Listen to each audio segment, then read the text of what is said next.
Never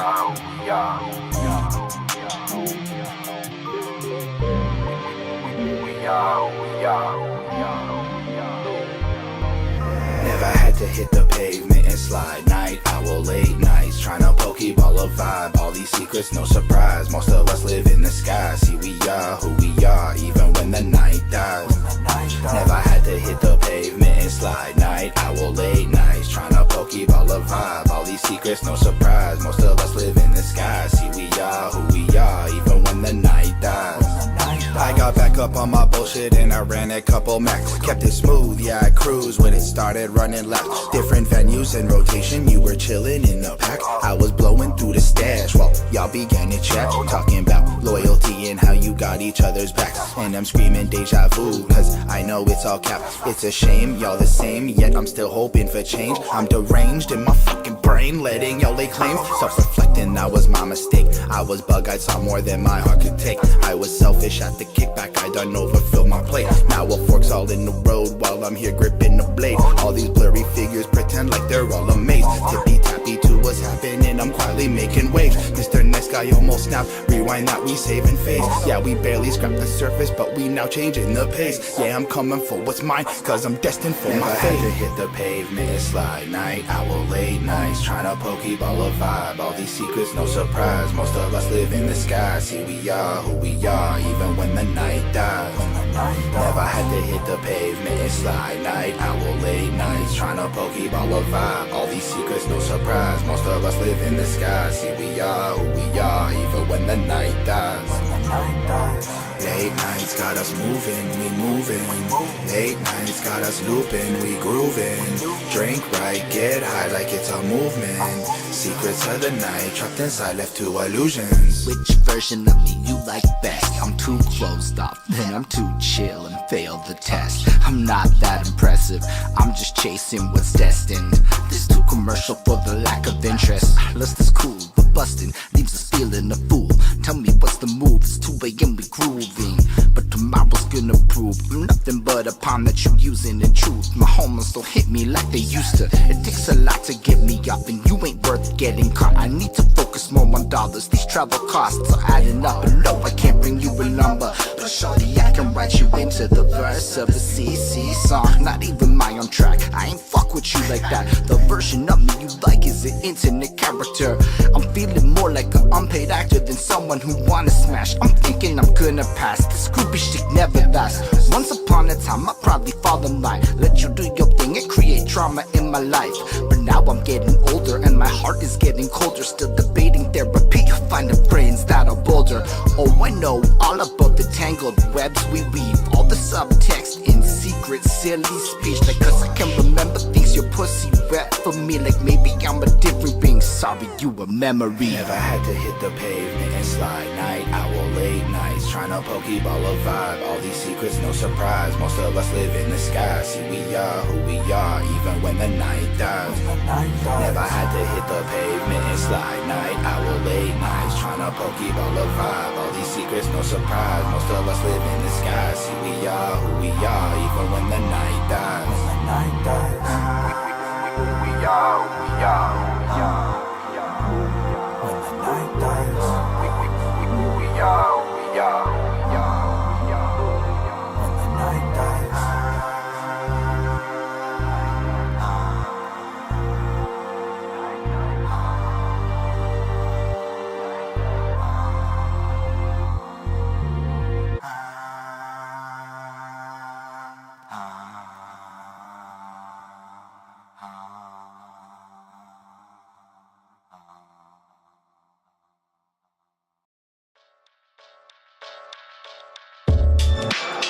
Probably good to take the hours to smell some flowers. It's probably good to take the hours to smell some flowers. Hey, yo, we motherfucking winning. Get the air in my lungs and my life is given. This moment. Alright, What's up, everyone? We are live and back with another episode of Our Perspectives. This is episode 61. My name is Holden Stefan Roy. Joining me tonight is not Liddy Bro Flacko, though he may pop in. Word is he may pop in.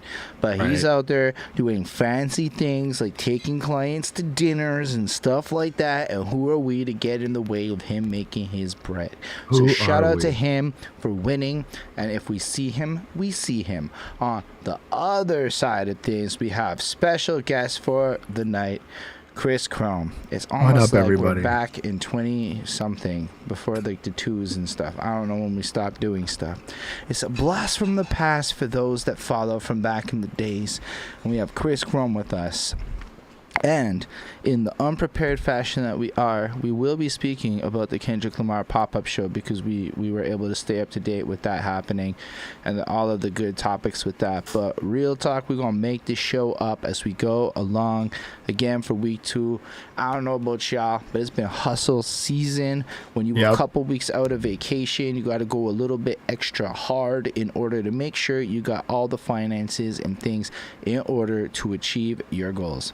That being said, we do like to start the show letting everybody know what's up and kind of like, you know, catching up a week and stuff. And so for those of you who do care about the Kendrick stuff, it will come when it comes. That's the best answer I have for you at the very beginning of this little adventure. Chris, though, why don't you let us know what you've been up to? Tell the people who you are a little bit. Take a little introduction, because in the world of perspectives, you're a less known character despite behind the scenes. This guy makes the thumbnails. He's the thumbnail guy for Our Perspectives. All those thumbnails you see is him. This guy, that guy, whatever way he is, that side. Anyway, Chris, tell the people what's good. What's good, Holden? How are you doing? Thank you again for having me here today. Who am I? Well, I'm the dude who makes the thumbnails. I make sure that they get out on time, try to make them all poppy and stuff, always trying to do some new things. I've got some new ideas coming for new thumbnails. I want to try more captivating for like eye-catchy, use different type of colors, but we'll see soon.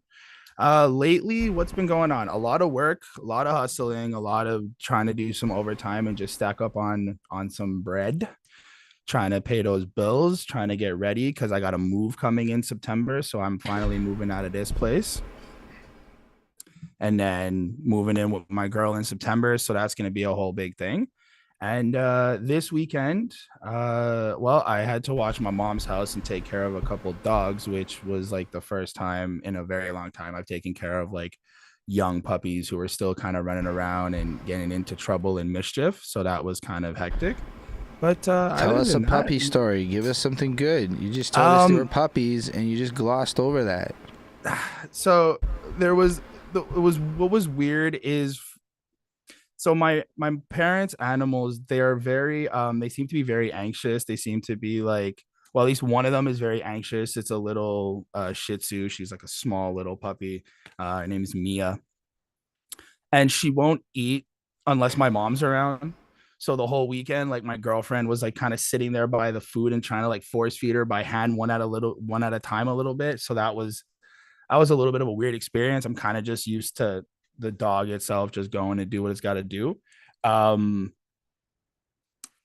other dog is still about, like 8 months maybe. So I don't even know like the type of dog, but kind of looks like poodle-ish. Like the hair is kind of like poodle-ish, all curly and kind of afro-y and kind of like just really cute.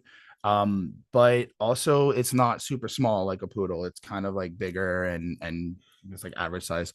Anyway, that dog is just running around and like jumping everywhere. I've had like at one point I've got like this table and I'm trying to move the table out of the way to make sure like the glasses and things don't spill or whatever, and the dog just comes running through and like terrorize the table. Things go flying everywhere. It's all right. There was nothing too like there was nothing super serious. I was hoping for a better story, to be honest, Chris. A little bit better happy story. No, Why don't nothing you- too serious. So what do you do, Chris? How should people know you? Because currently we know you make thumbnails and you dog sit. Is that the introduction we want to give the world of Chris Chrome? No. So I also do make music. Actually, the intro song, "When the Night Dies," was playing. That's got me and you on it. I'm performing as well. The group, we have Lloyd Banks coming July 3rd. So, prepping for that, making sure I got my verses tight, trying to stay in shape for that there. I got new music coming. I'm working on a project so that's been make taking music. forever. Make music. Yeah. Dope. Pretty much it. I don't really do much really. Like lately, I've been kind of keeping to Y'all gotta myself, living understand, life. we've been through this with Chris. Chris might go on 14 straight minutes about how his album might drop in 6 months. Might. This is true. But no, lately, like all honesty, lately I've just been kind of keeping to myself, staying out of trouble and just living life. Like the move and getting things ready for that is more important right now.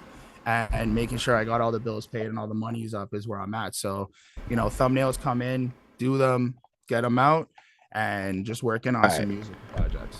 Bet. So last week I went to the dentist and I got my teeth cleaned, and that shit cost me $300. And I remembered in that moment why a younger me didn't want to go to the dentist. But then I decided an older me always thinks of the classic words of Cardi B: got a bag and fix my teeth. Hope you hoes know it ain't cheap. And I said, fuck that. I'm going to get my teeth cleaned on a regular basis and do what I'm supposed to do. And it was fine. But I found out that my toothbrush is too big to hit the wisdom teeth in the back of my mouth. And I need a special toothbrush that's real dainty and small. Like when I say real dainty and small, it's like thinner than this small. And so I can get to my wisdom teeth that never came out because my toothbrush can't get to it. And I was like, the fuck is this small mouth fucking problems that I have going on? Anyway, I also went and did some shoots. I closed the deal at a ghost kitchen, which is cool because that could turn to a big thing. So now this week, we'll get to that, but I'm going to go film at this ghost kitchen. I went to this 2-wood oven burning pizza places in a row. Flacco's not here, so we can talk about non-New York pizza. We're allowed to mention its existence. We can acknowledge it's probably not as good as New York pizza. We should put the asterisk that the official Perspectives Precision might be something along the lines of pizza outside of New York's not real pizza. But I don't live in New York, and this is what I got. And our pizza game has been stepped up. We've been jacking everything we can from New York and Italy, and even occasionally they'll go and drop something like a Detroit style pizza or some shit. Like you'll see some You know what we don't touch? Ain't nobody do Chicago pizza really.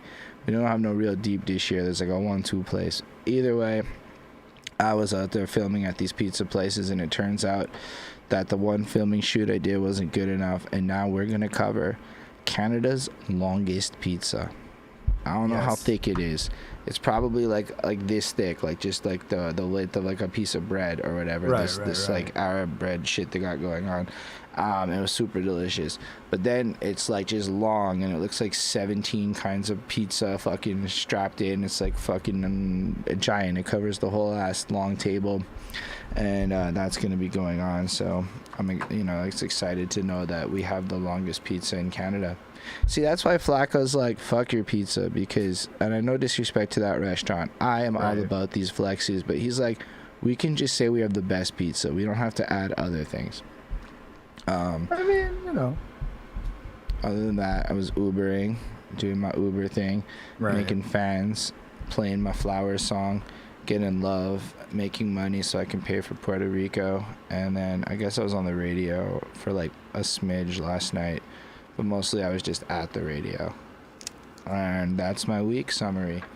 Without further ado, I guess we don't have a whole lot of topics, so we can throw things in the chat if you're interested in whatever may have popped out. We can maybe take some time to explore the news. But the big thing that happened, the one that everybody probably cares the most about, where I don't really know what else to say, but we can get into it, is Kendrick Lamar had the pop-out concert. It happened, and Chris, why don't you tell us your thoughts as a big fan of Kendrick Lamar? Why don't you take some time and give us a walkthrough of your position on this beef? The TLDR version is we were all like, Kendrick is not winning this shit. This is the perspective stance. You know, we were all Drake, Drake, Drake. And then the Heart Part 6 came out and everyone was like, looks like Kendrick's edging this shit now. And previously going into this, I had asked Flacko what he thinks will happen. And he figured that Kenny would come with some subliminals, you know, a little something. We weren't 100% sure the direction we were going to go. Frankly, there wasn't even that much enthusiasm or excitement. Then he broke the motherfucking internet. Upon which, from what I've seen of Flacco's posts, he still is not 100% impressed and has his own opinions that he can speak on. I will leave it there. But what about you, Chris? Since the people don't know you like that, take us through a quick walkthrough of your experiences with the Drake and Kendrick beef as it was happening, where your position, and then how that like ties into this concert. So I was rooting for Kendrick. I'm not really one to like Drake off the bat, so a little bit, I guess I'm biased in that sense.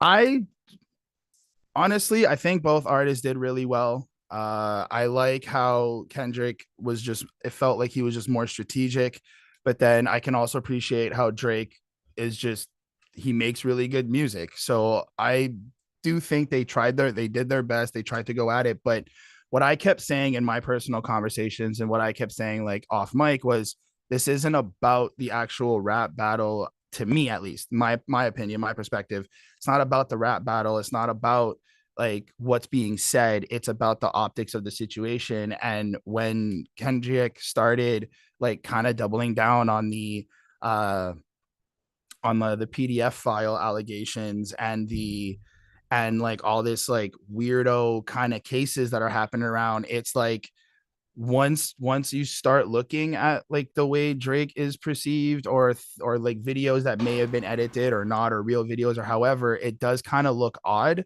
And I think that's where Kendrick won in all of this. I don't believe that anybody's career is dead. I don't believe that like Drake's not going to be able to like sell out arenas or not like drop an album and then, you know, people are not going to rush to it. I do think that he still has that star power and whatever, but I think the image that Drake portrays took a lot of hits. Did it fall? I mean, in my opinion, like I think that like I might just have to interject there. There's a few things. Okay, let's just talk about the show right quick. So Chris is clearly Team Kendrick. When I typed in Chris's most recently liked song on a Spotify was Not Like Us. Personally, I still think Family Matters is wonderful. It's what I listen to when I shower. Do what you will with that information. I just like that line, Leland Wayne, he's a fucking lame, and I know it had to be an influence. I don't know why, but Drake just has these lines I like. They're not really about Kendrick. It seems like a lot of his best lines were not about Kendrick, whereas Kendrick's entire focus, the saw was all about Drake. But let's be real. Kendrick came on and did the big show in the middle of LA, and it was a huge moment and shit, so let's talk about that. He starts off the show with Euphoria and has all these people singing with him. Let's be real, big moment. I do like super how interesting. Euphoria, like what I noticed about it is that it didn't sound the same. It sounded like it was slowed down a little bit more for the live performance. I like how he played with the crowd in terms of like doing that. Just at least for Euphoria, and we'll kind of go and I'll break it down as we go through the rest of it. We can just break it down right now. What do you do with Euphoria? Well, like Euphoria was cool because everybody was like in it. They were singing along. Like there were certain lines that, you know, the crowd was singing and then Kendrick would come back in.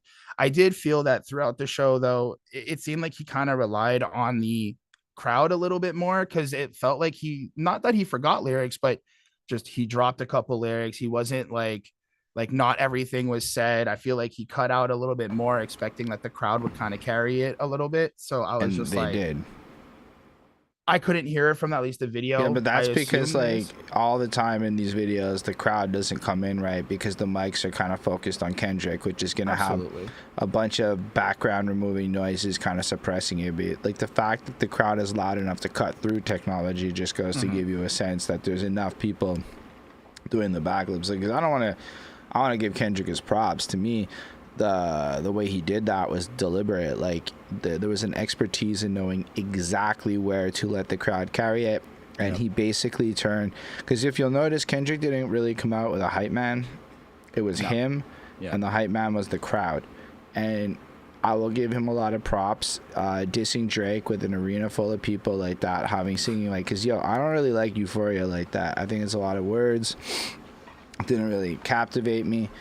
It's not a bad song, but like it wasn't for me. But watching all these people be singing at least the main hook lines all the way through to the end, it was pretty intense, and it would be really tough, I think, for Drake to match that moment, because I don't think any of Drake's diss songs will have the same impact on the way back. You know, like it's just not gonna hit the same. Drake would have, I don't even know how you one up that. It was almost like LA was there to dish Drake alongside Kendrick. I think there's a little bit of a, because when you listen to at least Euphoria, I feel like you don't like if you know it's about Drake and is dissing Drake, you're like, okay, I get it. But you could also listen to it in a way where it's not about Drake. It could just be like not generic, but like it connects in a general sense, right? So I think starting with Euphoria was good because it kind of sets the atmosphere. I also, for people who know me, I do that whole like weird story thing where everything kind of connects in a story way. And I feel like even Kendrick did that through his concert too, like starting with Euphoria and reminding everybody that like, this is kind of how people are acting. This is what we're kind of like dealing with right now in like, I guess, Hollywood or today's society and shit. And then moves on to, what was it? Like the next one was like DNA, and then kind of bringing it back to like, this is me. This is what I am. Let's do it. Let's go through the track list, because did you watch the whole performance? I did. I just can't remember. I did not watch the whole performance. Kendrick Lamar pop out concert track list, because it's just there. Then like after DNA, if I'm not mistaken, he did Elements, and then he kind of goes through like certain songs. He brings it back to Day One, so it does feel like DNA, Element, All Right, Swimming Pools, Money Trees, Win. He brings out J-Rock. He brought out Schoolboy Q. Then he does 616 in LA, which I did not watch the performance of because I don't really remember the song and I didn't really like it. So it could have been good. I'm kind of in the same boat there. I didn't even like recognize if he did it or not. So like it kind of just went through. He definitely. But I didn't even hear 616 in LA during the beef, to be fair. That dropped so quick, and then I was on to the next one. Like by the time I don't know. I mean, maybe it's good and I'm sleeping on it. You can let us know in the comments, but personally I couldn't care less. Then he did Collard Greens, that part, King Kunta, Mad City, Humble, like that, and he came with like, did his verse, I guess his verse on that. Then Dr. Dre comes out. They do Still DRA, California Love. Then Dr. Which Dre was impressive goes, too. Psh, I see dead people. And which felt kind of really fast. Hey, Maserati beat. How? It was good. It was good. But I like how he started with like, when I look at the track list and the way it was performed, has ADHD.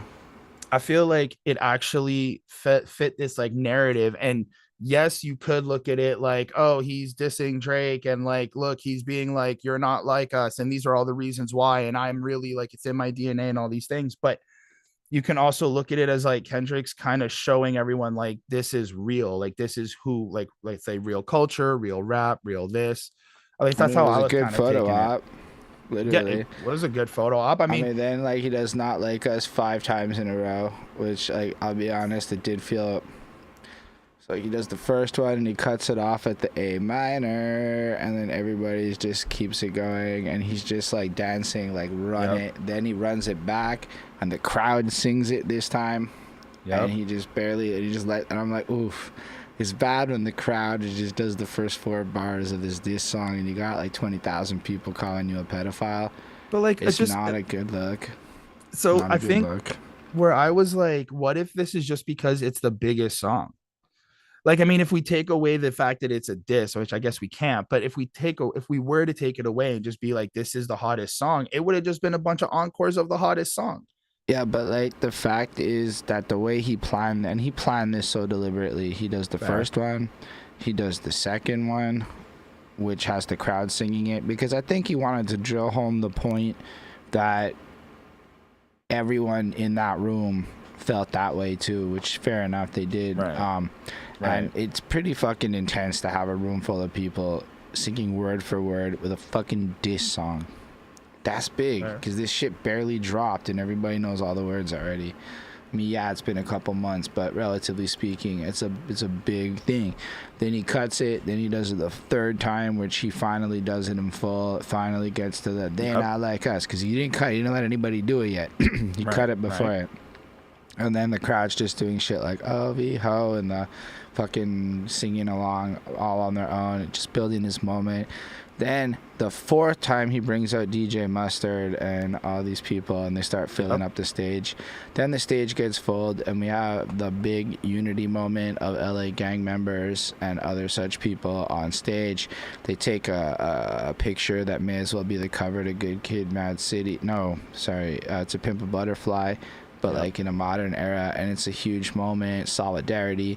Everyone's there. Then they run it again into the song. They walk out to son. It. I did like the photo. No, he performed it while they were on stage, and then a sixth time is kind of them walking out to it. It was brutal. I tried to look at it not so much as like about the fact that it's the beef and stuff. I tried to look at it as a uniting moment. Like, if you believe that he is like uniting the different sets, and that everybody's going to kind of calm down in terms of the violence and stuff, and like we can make this happen, that's actually really cool in my opinion. Like, the fact that he had that level of like respect, power, and just the ability to do that within his city, it's like that does put him in my opinion, that does put him on a different level.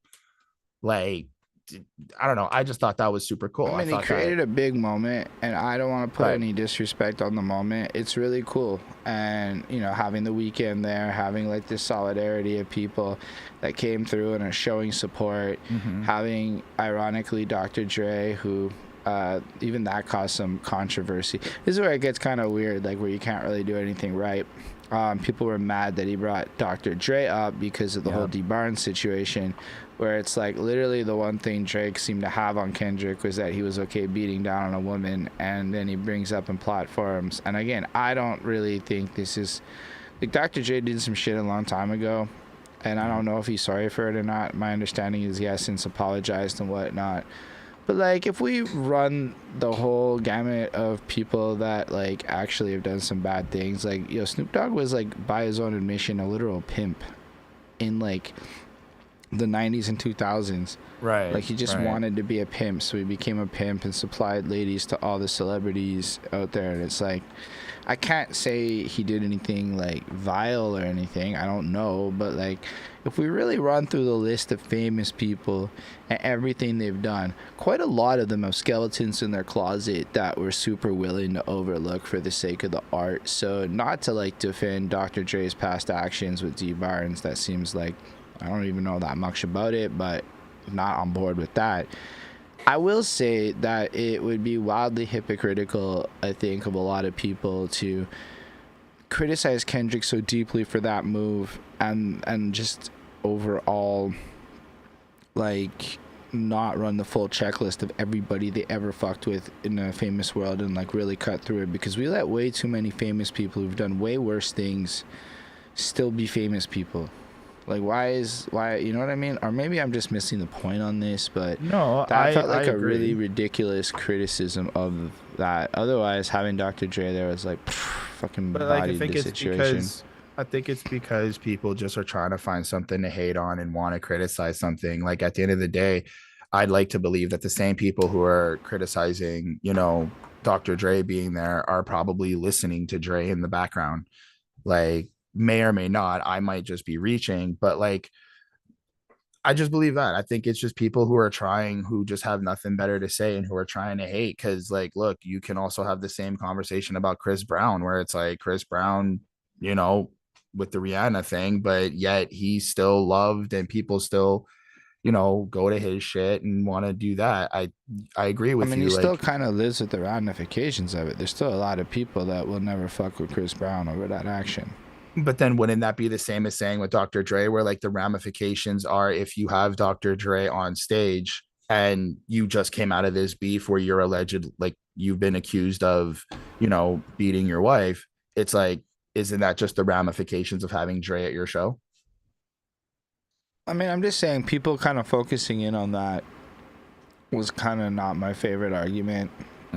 Maybe there's a point to it, but I just think people are trying to say, people just want to have something to say. I mean, it's the same reason like YG being at the show and then people connecting the dots where it's like Drake was like, oh, my homie YG really bangs sets. And then YG's on Kendrick's stage. And it's like, well, if to me, I'm sitting here like, dude, if if Drake was the one doing this, YG would have probably been there because isn't he from LA? Like this felt more like LA and hometown more than a lot of like disses, Well, I to my mean, opinion, and the way I see it. I think that Drake mentioned people in a way to diminish Kendrick's legitimacy. And the statement of the people Drake mentioning pulling up at this concert is what it is. Apparently, they're not loyal to Drake. A lot of people decided they're not loyal to Drake. I don't think Drake's going to forget it either. I think a lot of people are being a little myopic in this situation. Like, as far as cultural moments go, it should be said that Kendrick's biggest moment to date, surpassing his Pulitzer and everything, is going to be this beef and him raking Drake over the coals again and again, evidently dancing on Drake's grave. But you know whose name is going to be forever entrenched into that like story of Kendrick's biggest moment? Drake. Yeah. Like, literally one of the narratives going into this was that for a lot of people it's damn near impossible to go number one without Drake. And then we have this whole beef happening, and the end result is the giantest moment, this crazy cultural force. All of it is this like solidarity to like be like, fuck Drake. So what I picture happening, if I understand the internet and content marketing, is 5, 6, 7 years down the line, we're gonna get these articles along the lines of 7 moments where Drake was the biggest artist of a person's career. It's just gonna be this list, and you know what the number one is gonna be on every single one of those lists? Every single one, it's gonna be Kendrick Lamar raking Drake over the freaking coals at this thing. So I just think it's like, yes, it was a huge moment, and I'll be honest with you, I can't think of anything Drake can do to really strike back. Have you, speaking of striking back, or I don't know if this is fully real, but did you see the clip of Drake playing Not Like Us at one of his concerts? Check that. Like, I'm gonna check that. Is that real? I saw it on a TikTok or like a reel, but like apparently Drake was like on stage and he's like kind of doing like the Beethoven shit and then like kind of enjoying it, and everybody's like A minor and like he's singing to it, and then they like drop the PDF file word too. I don't saw like a using quick thing. I mean, it's probably Drake's only real move, right?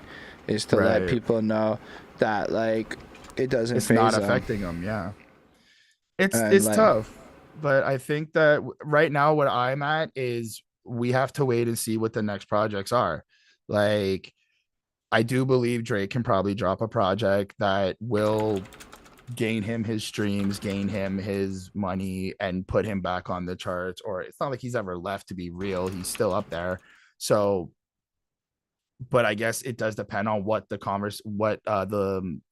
the lyrics are and what is being said on these projects now. Do we Does he come back? Do we wait? Do we move on? Do we go to like just Motherfuckers still listen to Woody, bump Woody Allen movies, and the dude like fucking married his stepdaughter, and like ran off to another fucking country, and they still bump the fucking Woody Allen things.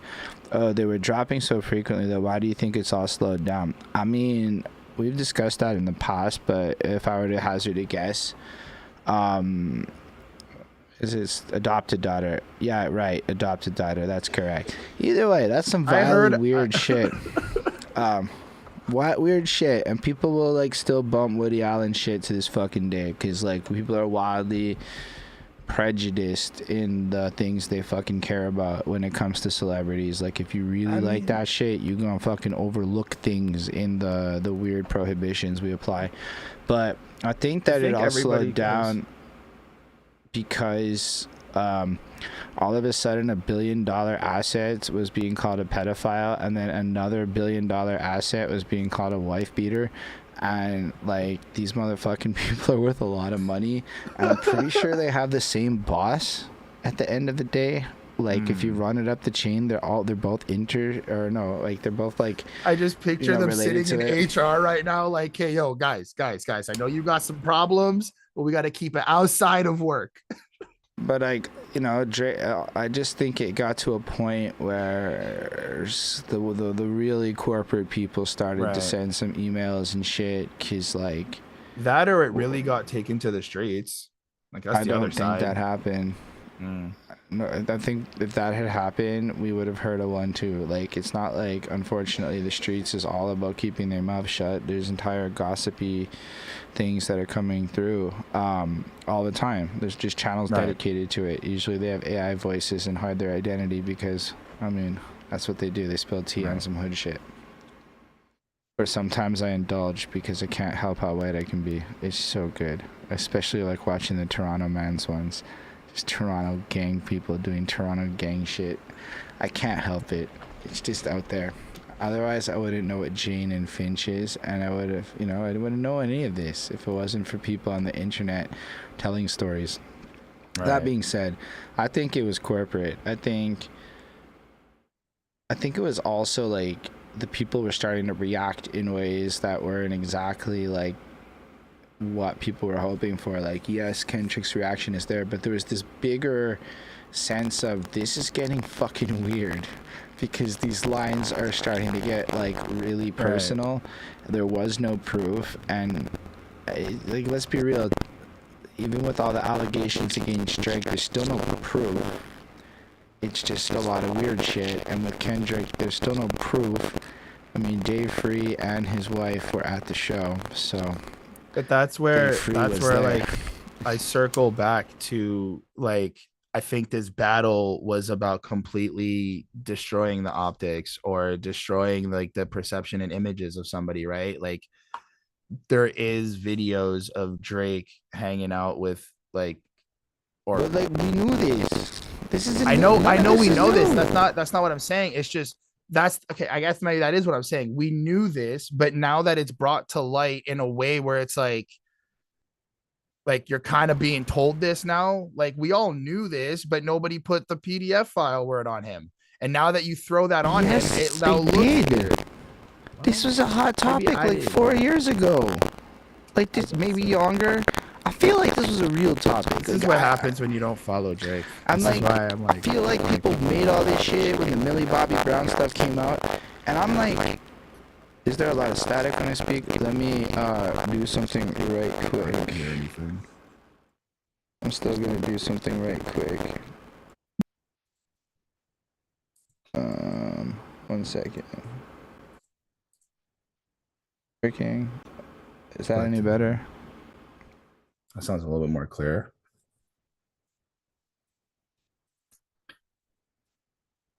Although I don't know, the Millie Bobby Brown thing, it's like, okay, do I sound better now? I reset the audio engine on my virtual sound card and I don't know if it worked, but then I didn't hear anything because I X'd out and X back in. What was I saying? Everybody knew allegations. Drake was a freaking, like, this wasn't news. Like, this is shit my homie James has been throwing in my fucking, because basically Scorpion drops in 2017 or whenever the fuck it was. We're still doing album reviews. We do the Scorpion album review, and the craziest thing happens. I like half this fucking album. I never really liked Drake like that before, and it wasn't even like when we did the review I liked all the songs. It was more like a year later, I found myself listening to all this Drake shit. Didn't like nothing really on the next album. Frankly, I can't say that there's more than songs here and there I like from Drake, but I can tell you that my life involved a lot more being out where women danced. That is a big factor that changed in my life personally, is going to more places where women danced. And there was a lot more Drake. And so all of this came out. Then I remember the Millie Bobby Brown shit happening, and it was like I had to think about it, like, 'cause it's weird shit, but is it like, did he do anything? And there's a lot of allegations, and we all, I believe, understood that it was allegations. Now in rap disland, allegations get blown into bro you a whatever, because why wouldn't it? But like, people already didn't care about Drake's actions, and my understanding is it didn't keep happening. Like, I don't know. I haven't heard of Drake hollering at teenagers since. Like, that one with him on stage was kind of weird, but he also got caught off guard by her being 17 after the fact, which maybe he learned a lesson from. And I'm not trying to defend it, but the motherfucker married 37 women in a video, like, 2 years ago. I don't think, like, Drake fans give a fuck about most of this shit, to be honest. I don't think with most fans give a fuck about most of this shit until we're told to give a fuck about this shit, is what I'm saying. Like, I think, like, just a lot of artists go through a lot of really whack shit, and we overlook it because we want the music. We don't want to have them in the bad light. We don't want to, like, take them off the pedestal. But then it feels like in certain battles, especially like this, when it comes to, like, let's call them giants, you're now being told from one side or another. It's kind of the same thing. But like even Drake was like telling us, like, y'all really dropping Drake's music out your playlist over this shit? Like, on some real shit. I can't answer that. I don't know. I mean, I don't have Drake in my playlist. Like, did you, like, I'm not saying he, like, if there's ever a moment of proof where like all of a sudden we find out like he actually did some foul shit, I'm not like saying I won't retract a lot of my opinions and revamp them. I said the same thing about Diddy, and then Diddy did some bad shit actually. It turned out he was looking a lot more guilty. And it makes it like a willing retraction, because up until that point there was a lot of weird speculation shit going on, and I think it's important, based on our justice system, how it's supposed to work, to at least wait until there's some level of evidence. I think take people seriously, take claims seriously, do the investigation shits, but that shit's slow as fuck, and it could take time. Now, the day that shit comes out where all of a sudden we find out Drake did some foul shit, okay, I'm good never listening to a Drake song again for the rest of my life, because I'm really about that shit. I literally feel weird if I accidentally play R. Kelly. Like, cause like some shit just happened to have been forgotten that R. Kelly was on that shit. I feel weird, I haven't you know. had that experience I ain't yet. bumped a Chris Brown song ever, cause that Rihanna shit was like whatever. I don't care how talented he is personally. I just never really bumped him after that. None of it. And I went and listened to his diss track to Quavo. I didn't like completely ignore his career, but like, and I did listen to his diss track to Quavo, but like I don't bump none of his music on like this right like fandom shit, because I can't not think about the Rihanna thing. That's just, you know, how I've approached it. I've never watched Woody Allen movies personally, because I found out what he did.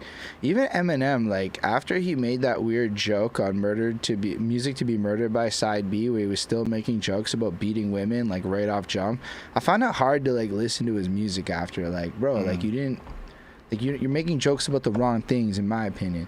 So like I don't know, that shit really comes to it. But Drake hasn't been convicted of nothing. If being a slut is an issue, I mean, I'm not mad at him for being a slut. I'm not mad at him for being a rich womanizer. If he has stunted growth and acts like a man-child, not mad at him for that. He makes club bangers for people that want to go out there and have a good time, and not everybody actually has to be like grown-ups and shit in life. Whereas Kendrick, like created this hip hop moment that is really cool, and I think has the impact of embarrassing Drake. But I don't think Drake cares if he's embarrassed. What's that going to do to him? The literal next thing he did is Wagwan Delilah, which I found was really bad, in my opinion. I didn't like it. Like, I got the point, and I thought it was like, I guess, cute for how like it is and what it's supposed to represent. But I was just like, I didn't particularly like it, and I wasn't impressed. And I think I wasn't impressed because of the fact that like I'm still lingering off the battle. And I think that also has like an effect. Like the next thing that comes out from you from after battling Kendrick is this. I don't know. That's how I felt. It may not even be connected. It may not even have any sort of like those two things don't connect. But at the end of the day, I was just like, okay, this isn't really what I was expecting. This wasn't. But again, I'm not somebody who follows Drake like that. So maybe his fans were like, oh, this is exactly what we were expecting. He's not going to lean into, jokes and not being fazed by anything. So I thought the song was like pretty weak. I'm going to quote the chorus, Chris, because I feel like you're being mean to him. Like you're being mean. And he's saying like, oh, don't go acting mean. Because Chris, he's got a 40 in his jeans, his Mike and Mary jeans. You're being mean now, Chris. Why are you being mean to this Snow Day guy? I'm not being mean. I just didn't like the song. I was just like, it's not that hype. I got in trouble because I sang it for like 3 days straight. I was told to stop singing it. But it's so catchy. Because, man, it brings me back to like, hey there, Delilah, what's it like in New York City? I'm 1,000 miles tonight, blah, blah, blah. You look so pretty, and it's true.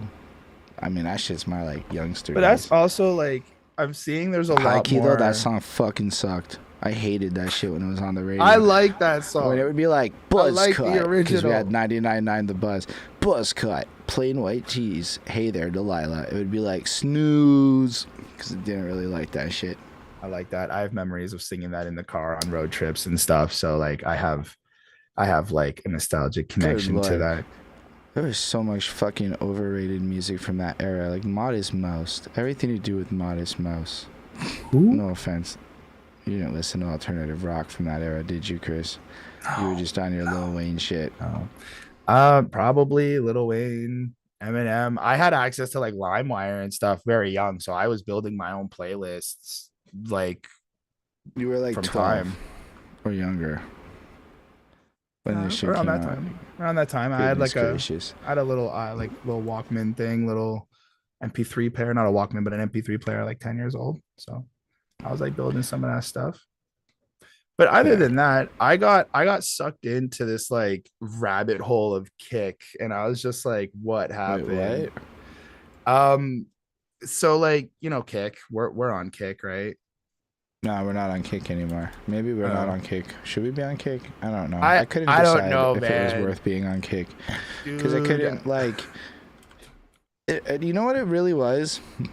We have 0 watchers on Kick. So yeah, because we're not doing what we're supposed to do on Kick, and I'm glad we're not. I don't know what we're supposed to do on Kick. Yo, it's kind of like, man, it's no rules, no regulations. Like, I went down this rabbit hole of like some of the streamers on Kick and what they're doing, and it's like, bro, they're breaking a lot of like internet rules and like streaming things they shouldn't be, and it's like sexual content, and like they're just is that where all the live porn went? I mean, yeah, almost. There used to be live porn on Twitch back in the day, bro. Like, I'm really scared of like, and I say scared in the sense of like, where the fuck is live streaming going? Like, this is what the dark side of live streaming is. Like, I mean, you don't remember like, I mean, where it's going. I would say it's more like it got kicked out of everywhere else. Cause like, do you remember when you would go on Facebook and there would just be some naked fucking teenager on your stream on some live video out of fucking nowhere? This wasn't like maybe I wanted this shit. It was there was this plague of fucking weirdo shits or beheadings and like wild fucking dark shit would start showing up. Yeah. And like, I saw some crazy shit on Facebook before the moderation team like really went and cleaned up this site because like the live streaming was fucking unhinged. Now, I'm not saying I was looking for any of this. You'd be minding your own motherfucking business and you'd be like, is that a naked person? And then you'd be like, oh, fuck that shit, and, you know, report video, etc. if it was really foul. Most of the time you scroll away. And now they have the little like censored shit. But I don't think people remember them days when you could see like the wildest of shit. Like you'd be just sitting there and somebody's just head gets chopped off and there's blood everywhere. And you're like, damn, those fucking vigilante fighters in that country just really did that thing. Or you'd see some other horrendous shit. So it's like, I don't know if like live streaming's been kind of fucking crazy is I guess what I'm saying since time. I guess just I'm just lucky these platforms anymore. But it's hurt. Like, so I was watching this video. I watched one from a YouTuber called Something About Chicken, and he was talking about this guy named Riot or whatever, and his whole shtick is like going on. Olivia remembers the corn and weirdo stuff. I'll just say porn because I don't really care. I'm comfortable saying. I'm not surprised that she remembers. No, but they were talking about how like this guy's whole thing is like going on Omegle and like chat roulette and then like getting girls and women to like, you know, strip and flash the camera and stuff. But the entire time he's like on live stream. And sometimes these girls are like underage and he's like live streaming underage content to the internet and he's like taking photos and like videos. I was watching this other video about like, it was like 2 hours long about like 5 different creators on Kick. And like a couple of them are like pushing boundaries. Like this one dude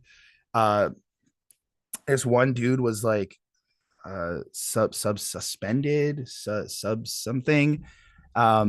He's in like this what looks like a hostel, like he kind of just in this little room and there's like a kid in the background with this woman and he's clearly zooted or something, like he's clearly like not fully there, and he like kind of at one point things are getting weird and then he like goes into the camera and he's like, okay guys, I gotta go handle some business, and makes this like weird ass like cringy ass face, flips the camera, and then you can hear like noises from the girl come in, and it's like you hear the baby in the room as well, and you're like, yo, you're having sex in front of a kid like on stream, like not, we can't see shit but like we can, what the fuck? And that's kind of how old is the kid? It's a kid, bro. Like is it like a toddler or is like it okay? 4? That's too old. I was like, because like if I understand Kids correctly, like on if the it's bed like jumping a it, real bro. baby aged, like if the shit's like 3 months old, are you gonna fuck in the room with the baby if you got no choice? But like not well, not like, on stream. That's I a mean, whole other thing. that's what I'm saying. Like, I understand situations, bro. Like, I get like, yo, if Shorty got a kid and you got to do what you got to do, like, I understand that behind like closed doors. But on stream, I don't mean like a kid that's like, I don't know. I'm not a parent, and these are things I would ask parents because I don't really know. I don't really spend a lot of time worrying about that. I have to worry about cats watching me, and sometimes the cat don't want to get off the fucking bed. And then you do the whole thing, and then the cat decided it's not getting off the bed, and it's still there at the end, and you're like, were you watching? And usually they're not. They're just aimlessly just there, and you're just stuck with fucking, you just know that it just doesn't feel nice when and you try to make the cat leave, and the cat jumps back on, just like a real shithead. That I go through. I don't know nothing about the kid life. I don't have no children. I just imagine parents be sneaking shit since time. I mean, parents yes. are horny too. I agree. And I think, like I said, behind closed doors and the safety of your house, you do whatever you want. But like, we're talking about people live streaming this shit. Like it was, dude, it was weird. Like, it's weird. Like at one point there's another kid who like, he invites this girl over and she's sitting on the bed and he's got like the camera open and everything. And she flat out is like, "Are you streaming?" And he dead face is like, "Nope." So she ends up like taking off her shirt. Everything gets blurred out for like safety reasons and everything, right? But she ends up taking off her shirt, and like that's just posted to like the internet, and his whole chat's like blowing up, like, "Yo, do more, blah blah blah blah blah." And it's just sick, bro. Like, it's sick to know that this shit's happening. I don't know, maybe I got like sheltered or some shit and I didn't like experience any of that, but like, bro, like, kick is weird. Kick is weird, at least the shit that I'm seeing. I do imagine there's probably other people who are just doing normal stuff and I guess gambling and playing games or whatever, but like, a lot of content creators are trying to be very edgy, very shock value, and taking this shit to a whole new level. And I'm sitting here like, what the fuck, bro? Like, I just couldn't have it in me to be like such a nuisance and obnoxious character and live stream all these like just horrendous acts. Like, I don't know, man. It's insane to me. I mean, it's crazy that there's a market for it. I guess I'm glad I'm not on Kick actively and trying to pursue that shit, but I don't know. That's wild. I don't really know how to respond to that, except that there's a lot of sickos out there, and I imagine at some point we're gonna get a lot of regulators vetting this shit and trying to make sense of it all. I just find it crazy how in 2024, like, everything's coming out now, like, ever since. Well, I just think it's like, it's not like this is a game. Like, it's like, to me, it's like, it's not like new. I think it's just that people ignore a lot of things. Like, I knew that there was wild shit on Kick. I just never bothered to check what the wild shit on Kick is, because, like, high key, I don't really want to consume that shit. So I assume most people don't want to consume that shit either. Right. I mean, I'm not going to those things. I'm watching videos about them, like exposing what it is. So I'm getting like fill-ins and other things. I'm not going directly to support these platforms or at least these streamers. But it's crazy. Like, it's weird how we're now in an age of like trying to gather content and trying to make money off of like content creation. And we're going into a space, or like, there's just, at least the things that I'm seeing, it's like an influx of just insane shit. Like, people are just willing to say the wildest shit just to get views. People are willing to do the most craziest things, and it's like, you're pushing like, boundaries. I just don't like know that this is anything new, right? Like, weren't people doing wild shit before cameras, but there were no cameras, so people just did wilder shit? Yeah, to be honest, I guess. Like, if anything, having the cameras maybe team. I'm not trying to. I gotta stop. I'm not defending anybody on Kick here. No, I agree. I don't really promote any, especially the shit like having fucking in front of a kid on a stream. That's fucking weird, and you probably like, you should not do that. Like, I don't know who would find that entertaining. That's a strange level of fetishes that like is not my cup of tea, and I really hope Kick does in fact crack down on this. It's fucking wild that could exist and not be moderated, but I'm sure they've got a gajillion billion reasons why moderation at that scale is fucking impossible for them. I mean, the whole like rumor is that Kick is developed off of somebody, a staff member from Kick quit because of like the things they were doing. Like, there's a story, or allegedly there's a story, or apparently where somebody was sitting in a room at the Kick building and was like, "Yo, we can give this girl like a bag because something to do with like she has cancer," and they wanted to exploit the fact that she feels like she's not going to have a long time to live, so she's going to try to do the best she can and make a bigger bag for her family. And like, this employee is like exposing all these like ideas and mentalities. And if I'm not mistaken, like, Trainwrecks is a YouTube streamer who now is like one of the founders of Kick and like helps in their stake, and he's also got like weird shit around him too. Like, the whole thing about it, at least from what I've been seeing and the things I'm following, is just really like weird. And they basically took Twitch's terms and conditions and scratched out everything that made Twitch not fun. Yeah, that's fucking weird. I again don't have like a. Oh, Flacco's here. Flacco's coming in as we're talking about all the crazy shit. What up, Flacco? Yeah, here he comes. He's in the cab, live from New York City. What's goody, y'all? What's goody? Yeah, we were just talking about all the weird shit Chris has seen on Kick recently. Kick is a Oh, cesspool Kick? of these. Yep. Yeah. Cesspool of what? Cesspool of streamers doing insane shit to gain content and clout.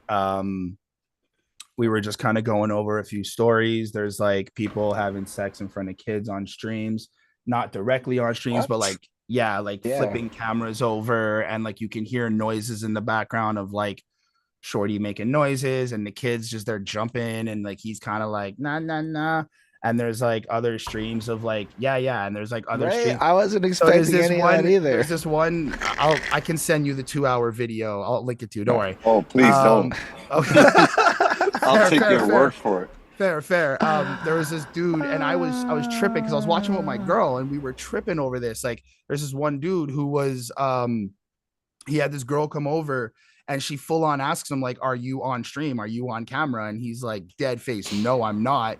And you are like watching his stream, and then she ends up like taking off her shirt, and then he's now distributing possibly CP, possibly not, just putting this to the internet. Yeah, I went down a really scary rabbit hole. Oh my God. Yeah, that's where we're at. Damn, did you guys talk about Kendrick's show at all? We did. Yes, We really went yes. through that for like Okay. 35 minutes. So why don't you give us your opinion about it?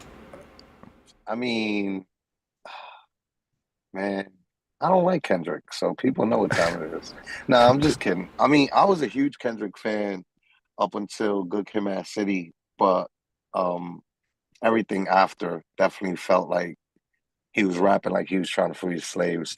It's just, I just find it hilarious how he made his bread and butter being this like conscious guy, and like he makes all this music, but then as soon as he does a concert on Amazon, he's doing Money Trees and Good Kid, Mad City songs and Winning with J-Rock and like all the lit turned up shit, to then end it with Not Like Us 5 times. I don't know, man.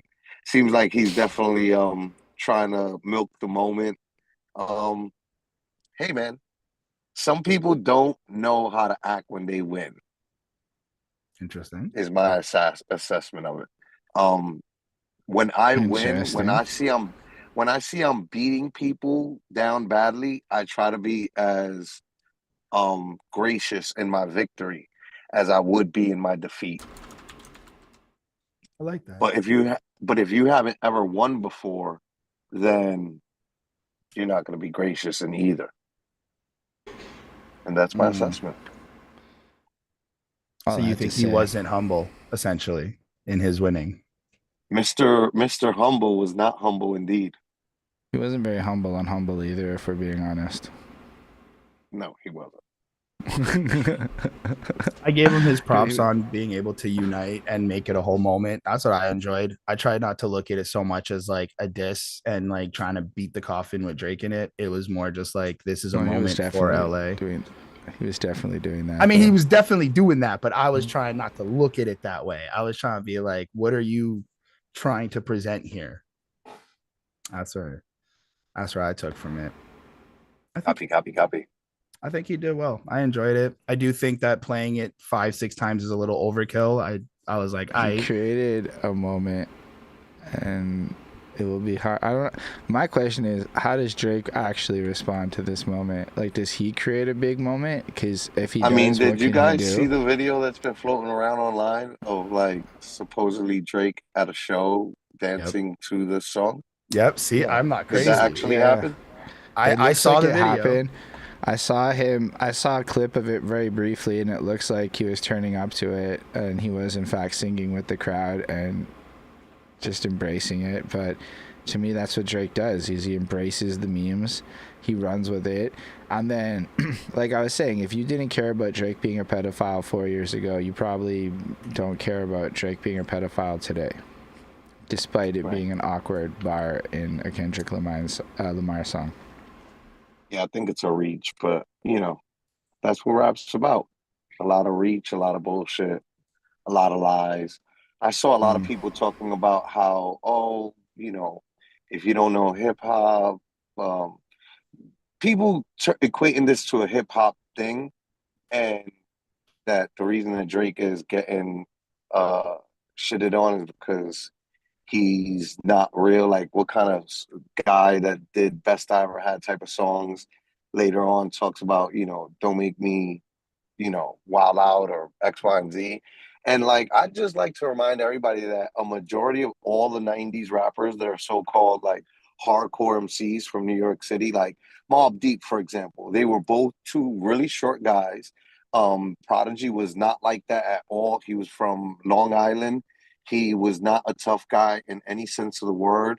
Onyx were a bunch of barbers. They were not throwing guns in the air, actually. Um, Buster wasn't a thug.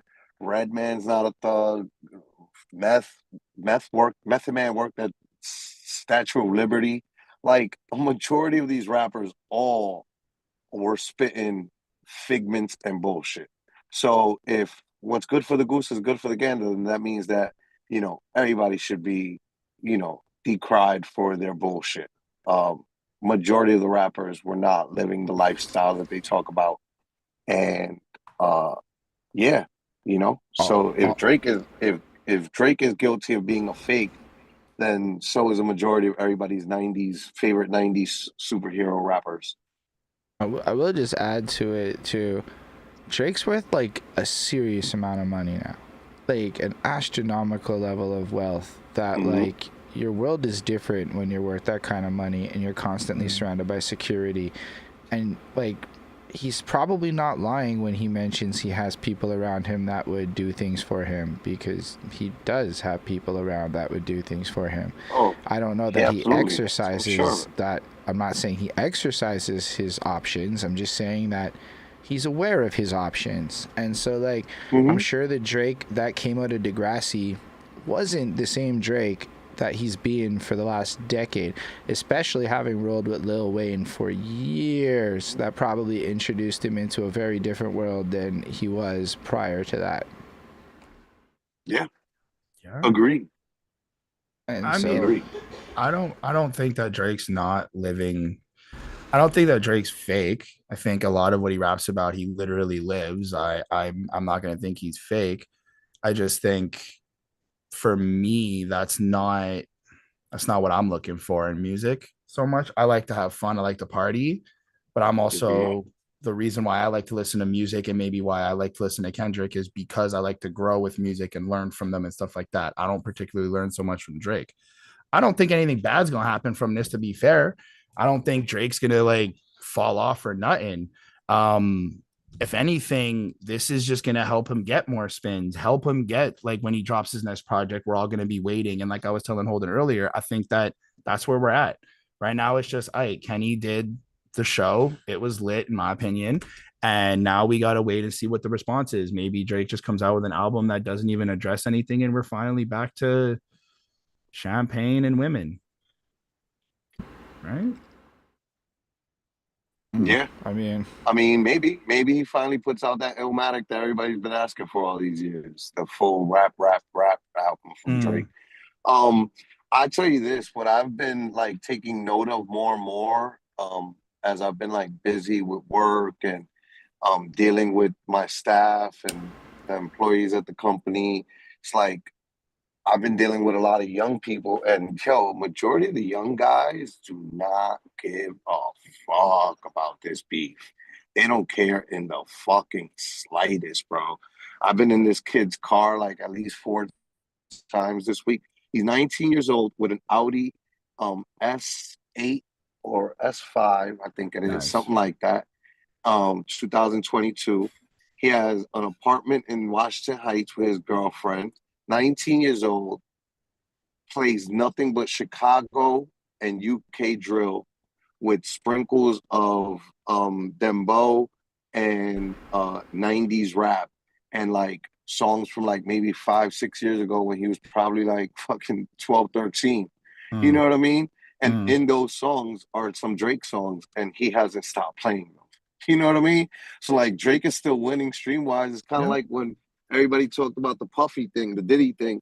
Like, yo, he's wrong for having put hands on Cassie, X, Y, and Z. But the truth is, nobody's slowing up his money in the slightest. I've heard Biggie multiple Bad Boy Records songs, Unforgettable from French Montana, like all these songs that play and are playing at clubs and on the radio. And guess what? Diddy gets paid from all that. Yeah. So like, yeah, you might be mad at Diddy, you might think he's canceled, Mhm. but he's still making a lot of fucking money. And Drake is still winning at life. His streams are still high as fuck. Young people don't care. It's Yeah. older people with this like angry at life, angry at the winners of life mentality. And, you know, they see themselves as the underdogs. And they think Kendrick Lamar is the representative for the underdogs. And it's just like, bro, it's like when I read 1-star ratings on Yelp or anywhere. 9 times out of 10, those 1-star ratings don't have nothing to do with the actual establishment and business. It's got everything to do with everything that went wrong in your day that day. I'm booking I booked a spa date for me and the wife on July 4th at Governor's Island at QC, the most exclusive spa in New York City, to Nice. watch the fire, like a beautiful vantage point that most people are not going to have. And I look at the 1-star rating reviews, and it's just silly shit. Like one woman's like, "Oh, I starved myself all day waiting to have dinner here, and this and that." Like, bro, like you already set it off wrong. You starved yourself the whole day, idiot. Why did you do that? Why did you do that? And then now you're gonna get upset when you Breakfast. don't get served Useful. in 30 minutes. You know what I mean? Another woman commented, "Oh, this place doesn't like plus size women." And it's like, no, they don't have anything against plus size women. It's just that you came on a very busy day, and they probably had too many plus size people, and you have to be in a robe the whole in the throughout. You can't be in there in this spot without being in a robe. You can't be on their grounds without being in a robe. And they probably ran out of fucking 8XL fucking robes for you, baby. I'm sorry you're an 8XL. And then she's like typing about like, "Oh, it was so embarrassing. People looking at me get my refund and this and that." It's like, you're embarrassed because you're overweight. These are all you issues. Has nothing to do with the establishment. You know what I mean? And that's what these, you know, it has nothing to do with Drake. It has everything to do with the misery of their lives. And Drake is just their way of like being like, "Oh, yeah, fuck yeah, we got over on the man. Diddy's down. Drake is down. Cat Williams took Kevin Hart down a notch." And it's just like all of those people are still making buku cash, way more money than the people that you're like championing. So it's like, really, like, you're not winning. You just are pretending to be winning, which is a sign of delusion. But whatever. Sorry. It's good, but I do appreciate what you're saying about 1-star reviews, because I have to look at reviews a lot with my job, and a lot of 1-star reviews are not really about the establishment. They're about like particular. I think people are too liberal with a 1-star. Like for a 1-star, something has to really like fuck up your day. Like you go to a restaurant and you tell them about a food allergy and you're on the floor nearly dying after. That's a 1-star. Somebody really you know if you're fucked getting up. stars. If you have me on the floor and I'm dying, you're not getting any stars. But That's like, not happening. Maybe if a server's a little rude or some shit, but your food's proper and everything else goes fine, 3 stars. Service matters, but like the food was good. I watch people 1-star for everything. Like the second anything goes kind of a bump in the road, it's like a 1-star gets thrown in. Like they have some power or something. 1-star. And it's like often it's things that, okay, fine, not 5 stars if you didn't enjoy it. I'm not saying be liberal with your 5 stars, but like a lot of times people get really like exaggerated with their reviews. Like it just don't. And maybe I'm just empathetic to it, but like, yo, your 1-stars don't count. Like they can hurt a business if you're being petty for no good reason, and it's like a small local business on a slightly, tangential point. I just think And that like a lot of the people one should stars be are less just petty and stop taking it out on shit, unless it got like a real point, like something real happened, which harmful shit could have happened, or like you got I mean, robbed if they didn't I give you don't your think I change. talked But about this on the show, but a couple weeks ago, the last studio session the Liddy Bros had, I went to a restaurant I go to in Brooklyn all the time called Sea. And for the first time in my life, I actually almost choked and died on food. Um, okay. I fucking took a big bite of steak and I didn't chew it enough, and it got lodged in my fucking throat. And they did not get a 1-star review from me. It's not their fault. It was mine. You know what I mean? Like, Right. what the fuck? Like, have some decorum, people. Like, take some accountability for yourself and your own, oh, but like, I will mood say, and everything. if you really do read reviews, the best is when the establishment responds with the truth of what really happened. Those are fucking hard. Those are so Just to like enjoyable. just a Sorry, Chris. tangent on the whole like having an impact. Like my job requires me, like part of my bonus, part of my stats at my job, I have to make sure that I get good surveys. So like in terms of rating, there is a way to like impact, so like maybe not the job per se, but like the people working for the job. But like sometimes it does come down to like, yo, I did my job. We just don't have what it is that person's looking for, or we don't have the thing that makes you want to give us a 5-star. And I feel like a lot of it is people's entitlement. I do believe if you pay for business, you deserve service, and the amount of money you're paying does Well, deserve that. did you But like? I always ask. Okay, like I worked in customer service for a long time, so like there are companies that really present information loud, clear, and then there are extraneous circumstances that need to be verified. And so if you got an extraneous circumstance and you verify that shit with the company, and then your accommodations are not met after being promised they will be met, that's some serious 1-star territory. Fair enough. I do because you I do do your agree due with that. diligence. I do Pulling agree up with with an that. expectation that everything is thought about ahead of time is an unfair expectation, because a lot of shit's wild anomalous. And a lot of businesses are just not there. Like they're not the fucking 5-star hotels that can accommodate the whole world on deck. A lot of people are just kind of running through it. Now, that being said, I think if somebody contacts you and is like, can you do it? And you're like, yeah, bet, you should do it. But like that needs to happen ahead of time for extraneous shit.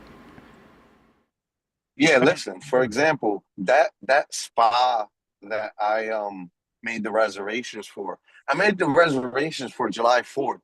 So I'm already mentally preparing myself to be prepared for all the potential shit that can happen and all the other people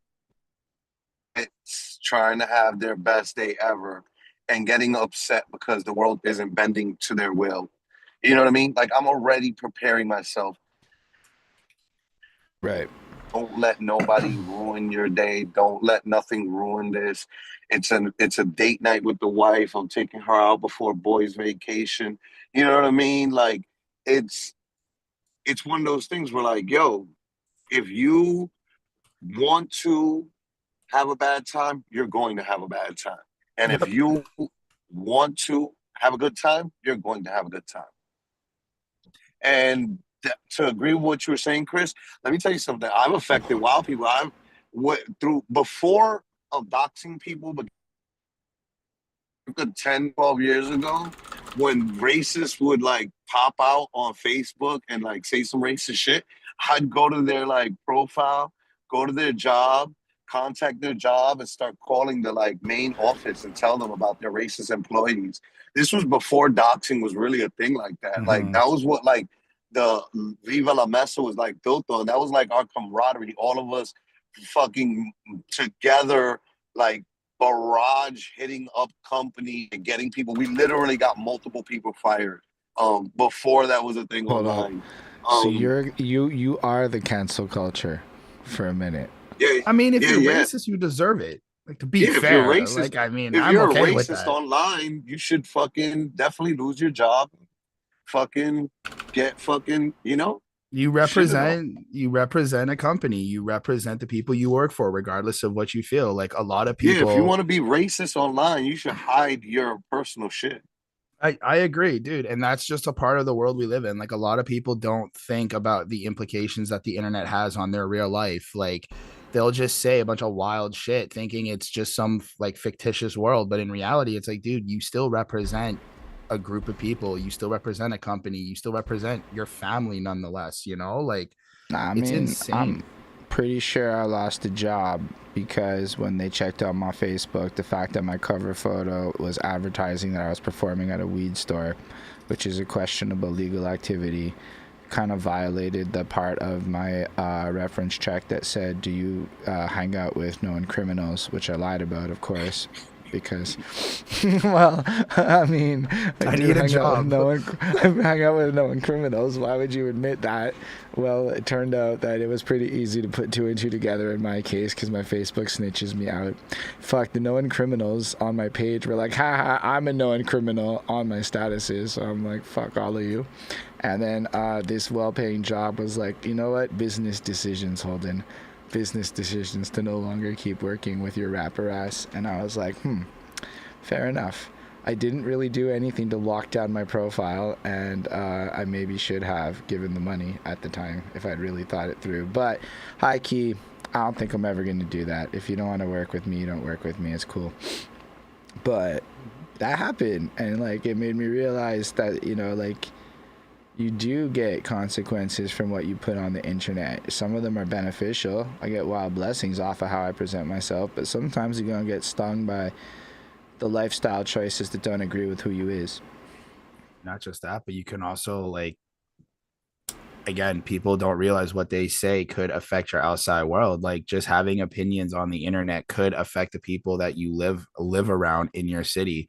I mean, it's just crazy to me how like we're in this age where everybody's so comfortable on the internet, or at least that's my perception of it.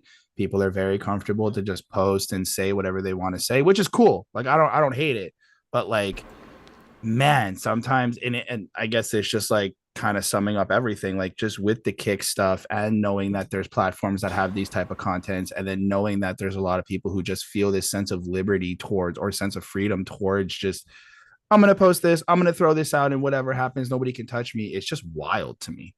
Like it's Yeah, just wild to me. I tell people when like racists would be another thing that I used to do with racists, just to scare them, was I'll be like, man, you have a lot of pictures of your kids posted online. Like it'd be a fucking pity if they ended up on the dark web. You know what I mean? Like, Yeah, and that's how easy that shit can be. Like I can yeah. just go to your profile, save photo, and then upload it to the dark web. Why are you posting pictures of your children naked online? You know what I mean? Yo, People are and as definitely you way say too that, relaxed.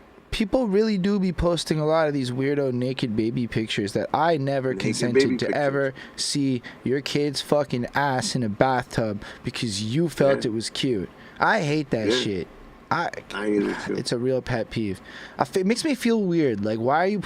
At least have a diaper on your kid, okay? Like diaper, and even then, it's still a pretty naked fucking kid, and it's the internet. And if I can see It's it, the anybody internet. can see it. Again, it's that sense of this is Unless you my private place. maybe if you have the green personal friends thing, okay, fine, you've at least put a little bit of effort in. But nah, I see wild fucking naked baby shits from all these parents posting their shit because it's cute, in their opinion. And that means there's a whole culture of other parents that also think other people's naked baby pictures are cute. And it's fucking weird to me. Yeah. Yeah. That's why I have the life that I have, right? Like can't nobody tell me nothing like when I got my own company. You Fair know? enough. Fair enough. Like can't fire me from this. But actually, just I speaking run on this shit, like, bitch. how do you handle those type of complaints? Like as the person running the company on the other side, how would like you go about it? Haven't haven't even gotten any, but the day that it happens, it's like me and another rapper are co-owners, and you know what I mean? And partners. And then just everybody kind of understands, like, yo, I'm a litty bro, and I always have something against racists. That's Mhm. where it always stems from. So if you catch me online ever saying anything foul, 9 times out of 10, that other person crossed the line first. Don't Right. cross the line and I won't cross it again. You know what I mean? Because if you spit on me, I'm going to punch you. You punch me, I'm going to shoot you. You know what I mean? Like, I'm always going to take it a step up. So if you don't want to go a step up, don't cross the line, period, at all. Because once you cross the line, Metaphorical there's nothing that shooting you you.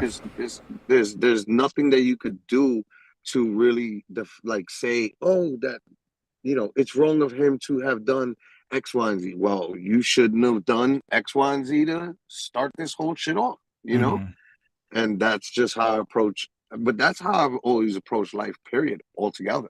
Just don't cross no lines, and I won't either. Let's all be respectful. That's a very good lesson that I think a lot of people need to learn. I think so too, guys. I gotta go though. I think that's a good lesson that's a good last uh uh it's a good last note for me to leave on. All right, Flacco's like, I'm good. I participated. Now I'm gonna go back to my charmed life. I got a client that I'm showing the city to, and we are here at Mr. Purple. Hey, Did I take you to Mr. Purple? I don't know if we went to Mr. Purple. What was Mr. Purple? Like, what is it? It's like a rooftop club. No, I think we almost went there, but we chose not to go there. Okay, next time you come, we're going to Mr. Purple for sure. For the record, it's now no cheat on 9. It's a lot easier to come to New York now. It would take me like 6 hours. It's lit. Blue cookie. Yo, shout out, guys.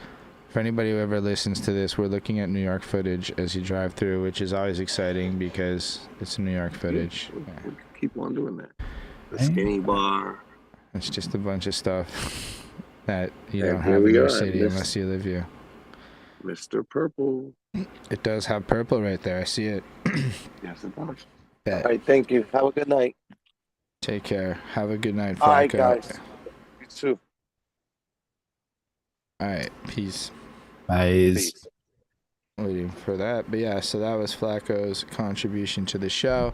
For those that are tuning in here that might not know, Flacco and I are going to Puerto Rico in a couple of weeks, so we both on some extra hustle shit. But Flacco's life involves charming people, and sometimes when you have to charm people, that happens at hours. Like, there could come a day where there's just no art perspectives because I'm not available to stream the shit unless we get Chris set up as the backup guy, which sounds like a thing we should do.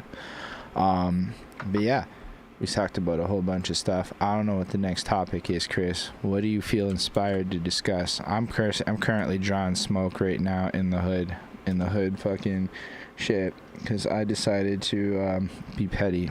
I don't know if you ever like to be petty, Chris, but I'll tell you about my pettiness. I like to be petty in my personal life, not like on the internet or anywhere like that. I try to be as respectful. This was pretty petty on the internet. So what happened was there's an unnamed person, because I'm really not trying to create like a lawsuit or anything for myself. It's pretty clear who it is, and they can identify themselves if they fucking want.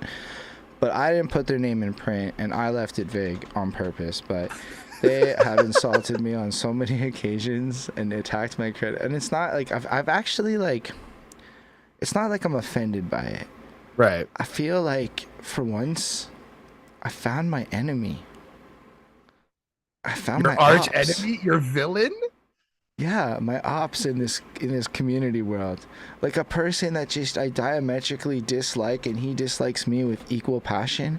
So that we can just spar on the internet. How does it feel to have ops? Like, how does it feel to like be like, yo, I got ops? That's it. It's weird because like honestly, when people really, really don't like you, everything's so flagrant. Like everything they say is just so full of shit that it's like it's easy to deflect it. It's not like real criticisms or real truths. It's just everything they believe about you's a lie. So it's like, okay, let's let the public decide this. But the thing is we all have different end goals in this game, right? Right. Now, for him, it's to end a bike path in Montreal. I knew. For me, I knew it. It's to antagonize this person because he's been dissing me. So your goal And is like, listen, my dedication is to antagonize you. it's really deeper than that. This is a local politics issue, because whether or not the bike path occurs, this is like Flacco left and we're talking about bike paths. It would never happen if Flacco was here, taking advantage. It's only because Chris is here. And I mean, there's a group of people fighting real fucking hard to stop a bike path that is currently being built in my neighborhood. And if I were to give them all the fairness in the world, because I'm being objective here, they probably got 500 to 1,000 people that like actually support their cause. Which, look, gun to my head, if I can get 100 people to support anything, that would be a good day, Chris. That would be a good day. So I hear you. All props to them. But when I see things like we have thousands of people ready to go, I start to question shit. Because, like, don't you think if thousands of people cared about this issue, people like Chris Chrome would have heard about this issue outside of me and me complaining? Yep. So where are these thousands of people? Why are they not vocal? Why don't they seem to exist? So all I wanted was some proof.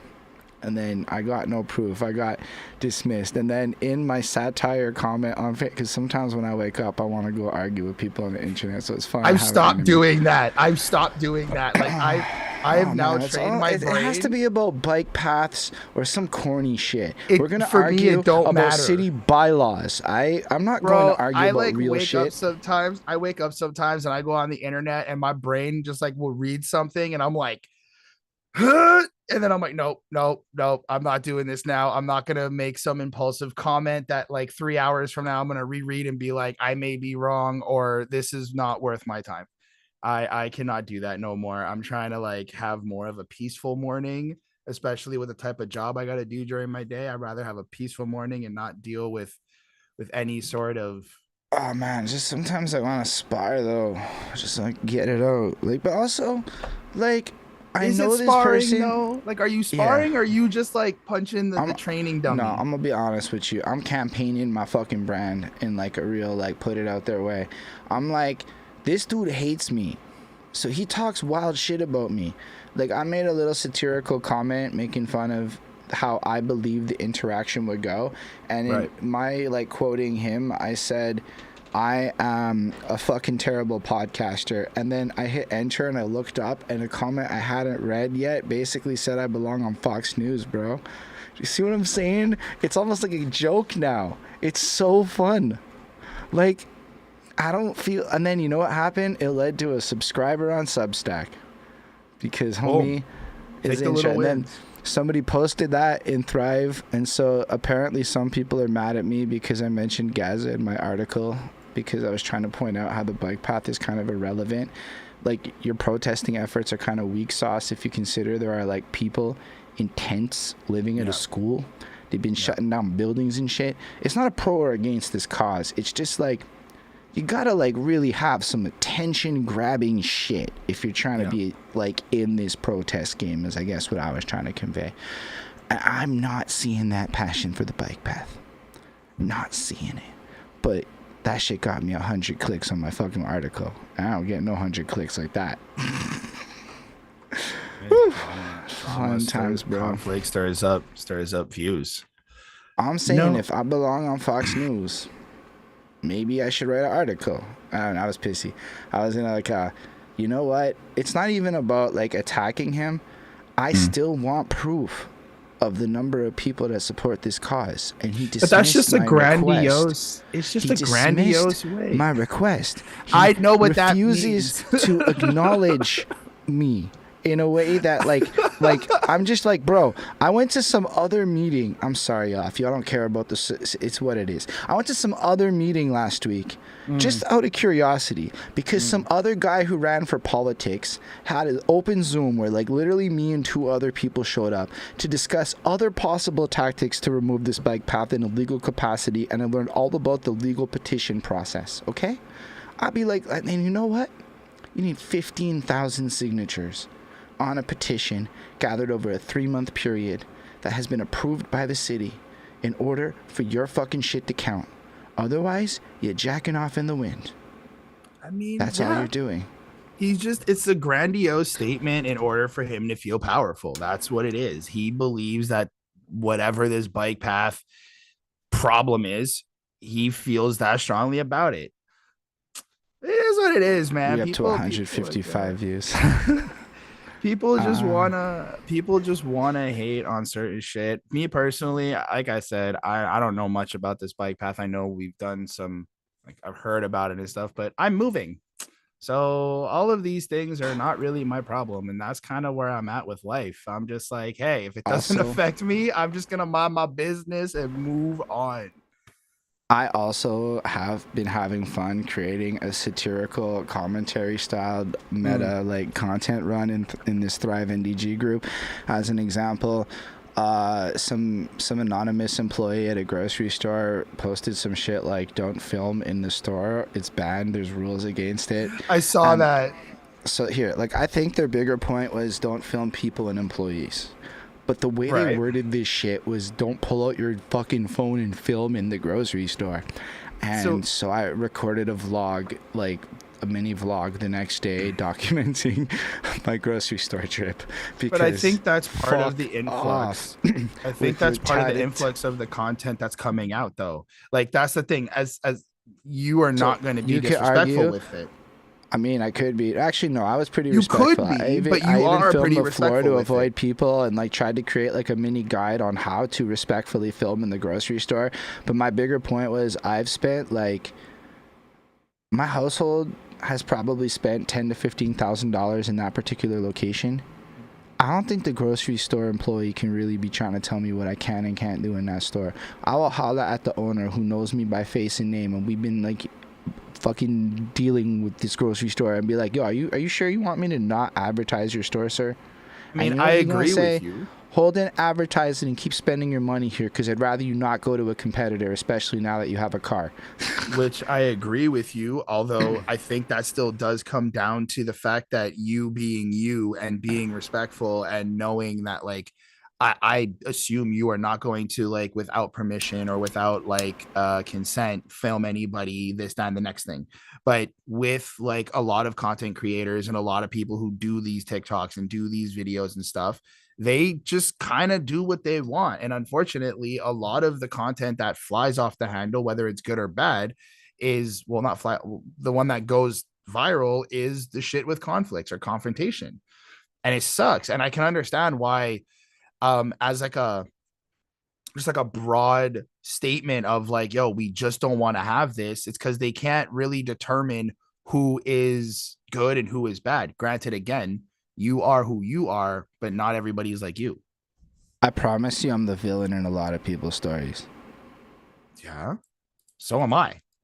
But we're a villain in somebody's story, and somebody's always going to be the villain in someone else's story. I just think, like, look, I just care about the rules. If I was allowed to film people, like, honestly, it was legally permissible. I don't know how 100% respectful I'd be all the time if I could publish and make money off that shit. I'd like to think I'm better than that, but I can't say definitively I'm better than that, because I just wrote a petty article about somebody in my community who I've literally only met in real life one time, and we didn't really meet. We were just at a protest that I was making fun of on the internet. I don't know. I mean, if you didn't name drop and you're not completely attacking him directly, you're just bringing up a sort of topic that probably most other people deal with. It's not like people don't deal with petty people. I don't feel like I attacked him directly. I feel like I attacked his questionable behaviors, which is fair. Then correlated it to local politics and said, don't take that shit from anybody. Ask for proof, motherfuckers. Don't take these bitches at their face value. But I didn't say it like that at all. You know, you did what, like, rappers do. We are attacking you on your behavior. Yo, I told this motherfucker I'm a rapper, not to, like, I told him. I'm like, he thinks I'm a journalist for some reason. I don't know why people think I'm a journalist. I'm a person who likes knowing shit, and I write about shit. But that doesn't make me a journalist. That may just be not the circle, but like the person you're arguing with clearly knows you as a journalist more than a rapper. Like a podcaster. To them, it's the same shit. Like, to people who don't actually do the streaming or follow streamings like that, a podcaster is just a journalist who, you know, is not out in the field. Like, it's the same shit to the normies. That's what I'm gonna call them. Like, that's what they are. Yeah, it's crazy to think you need approximately 20% of your city's population in order for the government to take your shit seriously. But knowing that, it does give people a path of actionable path forward if they do want to actually do some civic shit. It's just doing it right. You got to prove to the government that it's worth changing. And if you can get that many people, it makes sense. All I'm saying is if you can get 3,000 people to do anything, that's crazy because you can get them all to give you $10. Let's say you can get 3,000 people to give you $10. That's $30,000. That could finance a whole lot of bullshit for your fucking campaign if you're really about it. I mean, if done right, like, yeah. You can then pay for Facebook ads, graphic designers, and other creative contents, and that's if everybody just gave you $10. I'm just saying, I don't see no proof. Anyway, I'm trying not to be too petty with it. I think I drove my point home. It's into the ground. I don't know what the next topic is, Chris. What do you think? I don't know. Justin Timberlake apologized for his drunk driving, which I feel is like kind of weak as well.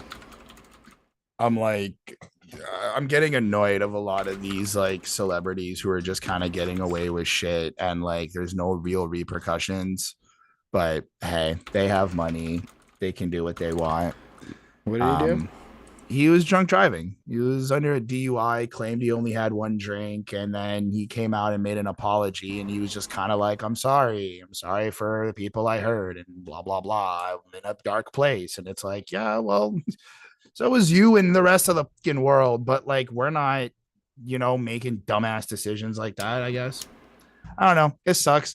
I think the only reason why I care is just because like Justin Timberlake's always been in my household and he's somebody that like I grew up with because my mom listened to him like a lot.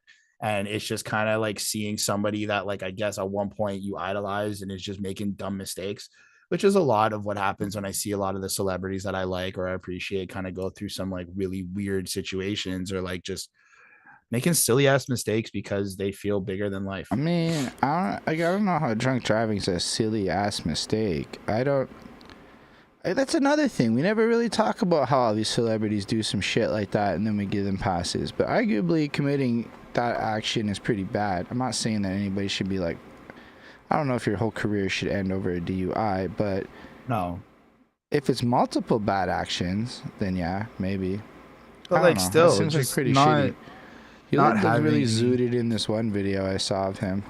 He was really on some shit. Is Justin Timberlake okay? I don't know. I haven't really followed his career much in the last while. I saw he had legal issues, and I just didn't really care. Like, you watched the ICP. How was that? I'm watching it. Also, Violent J's on some pills and shit, and it was really sad. But like, yo, Shaggy 2 Dope is a very patient man, and I have a lot of appreciation for Shaggy 2 Dope. But I don't know if y'all watch Drink Champs, but Insane Clown Posse was on it, and I started watching it, and Violent J sounds fucking crazy. Like, it's really hard to listen to somebody that's that fucked up. Like, he can't think straight. Like, he can't like coherently get through thoughts, and it's really sad because he was one of the most creative people to me, and like I believe he had a really big impact on indie hustling in the game. But like, it's just really sad that like he's drinking, he's smoking. Shaggy 2 Dope's doing shots of water because he's like mad sober. Like, he gave up his shit a while ago. Right. I'm not trying to like shame him or judge him. It's more like it's just sad because like, getting Drink Champs is a huge moment for somebody like them, and to see him too zooted to like be coherent. Like, Nori was just like shutting the fuck up and letting him ramble, and then everyone's just kind of laughing, and it almost felt like Violent J was trying to have a Kanye West moment. Like, I don't know if it was a deliberate thing, but he felt so fucking unhinged. Like, he starts off the interview with like, I fucking hate white people, and like just it's so derailed. Like, and then Nori's like, I want to be abundantly clear, I like white people. And I noticed it at the beginning. They put up one of those, the opinions on this episode are absolutely the opinions of the people who said them and not all of us. And I don't feel like they try that hard on most episodes to throw that warning at the very beginning. And then what Violent J is just going off about how he hates honkies and crackers and demons and shit. And you're just like, damn, son. Bro, there's something I'm telling you, there's something happening in like all this industry. There's shit happening. Like, we are finding out too many people are on dark paths. Too many people are getting into some really weird shit. And I'm just None of like, this Violent J shit's new. Nobody cares about Violent J, but it's been years. It's some weird shit. Also, they're another group where I really liked their music and I thought they were extremely creative with it. But then I just started hearing a lot of shit about Violent J acting kind of foul in ways that I didn't really fuck with. And well, Shaggy, what ended up happening is I didn't really like Shaggy Two Dope a lot at first, but as time went on, I came to really respect and admire his craft. And maybe he's not as like musically out there as Violent J, but like he really is a down to earth, decent dude that just spits his shit. But like Violent J may abuse his power, and it makes it complicated to listen to his shit for how pious he tries to be. And I mean, I'm not trying to like have issues with the Juggalos. It's just. I don't know, like once I hear that, you know what, even Yellow Wolf, I found out Yellow Wolf had people in his camp that dropped N-bombs, and he was just cool with some of this shit. And I high key haven't really listened to Yellow Wolf much since. I guess that's just, where I'm at with it. That shit happens, and I'm like, yeah, the Yellow Wolf situation is a little bit, I heard the same thing, and I'm like, I don't think it's okay. I think Yellow Wolf should be like saying something about it, but then you also get into the conversation of like where they're from. A lot of his their new whole music's like just not. Honestly, is a lot of the last few years of his music isn't really it for me. I think Trial by Fire is phenomenal. I like his older shit, but his like I settled in Nashville, I make country rap shit isn't really for me. I don't know. It's just kind of what it is. I haven't listened to it. I've been wanting to listen to the Vince Staples project though, Dark Times. I put on the first song, right, and that Chris, like the first two things. What do you think about Archie Bunker? Lindell, this is it. Flacco's not here. This is the best you're getting for life in this topic. What do I think of Archie Bunker? I mean, they were good comics. I don't know. Archie Bunker from All in the Family. The shit Family Guy spoofing on the intro. Don't know. Chris, do you care about 1960s sitcoms? No. Why don't you care about 1960s sitcoms? Because I haven't been exposed to 1960s sitcoms. Maybe I have. I don't know, but that's just not my like go-to. I'm not like out here rushing like, oh, 1960s, let's go. Let's go. Like that's not what I'm doing out here, man. I don't even Archie Bunker to me is the Archie dude. That's not Archie like the comic. Yeah, that's the only Archie I know. Oh, it was the 70s. Sorry, Lindell's correcting me. It was the 70s. Chris, do you care about 70s sitcoms? Not even. But what is happening with Archie Bunker? Why is this? I don't remember why this started. Lindell brought it up one day, and then Lindell brought it up today on the YouTube comments, and I thought, okay, fine, we'll give Lindell his. Sorry, the best I can do. I don't have any opinion. Archie Bunker is a character that reflected the racism. It's before like everyone's time. Like it's before my time. I still like. That's why like I don't know. Just a reminder. I'm born in '93, so anything. I was born in '87. Okay, this show's older than me too. It's just my family had this channel that played like vintage ass sitcoms. One of those like Deja Vu or something. I don't remember the name of the one, but we had it was a tree or something I think in the name. Either way, Peachtree. No, it's Peach Street. I don't know. But yeah, basically, I don't know. Somebody came to my door. I got distracted. I can kind of like hear it, but I can't hear it. Anyway, but like, yeah. So I used to watch All in the Family and other such old ass sitcoms because of some sheer coincidence on some Videotron package back in the day. And this was a show where the main character is Archie Bunker, and he's like a racist ass white guy, but like his character is a satirical commentary of what the general attitude was at the time. Wait, is he like a baseball commentator? Is that the show? Okay, he's just a white guy with peachy cheeks. And then fine, yes, in the 80s it was going strong too, because TV back then was all that fucking mattered. Anyway, so Archie Bunker did his shit, and then people now watching and they don't really understand it, and then sitcoms died because we have better entertainment. This is my abridged version. And like it's hard to fully wrap your head around All in the Family without just seeing a white guy saying flagrant shit, like, because like he was, but he wasn't, right? Like it really takes some effort to get there. It's not like some of the shitty comedy shit that came later on that was just more flagrantly offensive. So like, anyway, I was just thinking about how back then the entertainment was trash, and like people like had the radio and like the television box and like playing outside, and like, you know, the world of back then. Apparently people fought a lot in the 70s. The more I hear about growing up in the 70s, the more I hear you would just like hang out with your friends and go rumble with other people. You're like roaming gangs would fight, and that was like what you did for a good time, like back in the day. I can't like say it definitively because I wasn't around back then, but that's my general understanding of shit. And then video games came, and video games fucked up all the entertainment, because you know what's better than most shit? Video games. It's fucking fire. I mean, I'm not saying that real life isn't great. It is great. But like video games in like 2005 and beyond are like stupid good. Not just good, but like Grand Theft Auto San Andreas good. Yeah.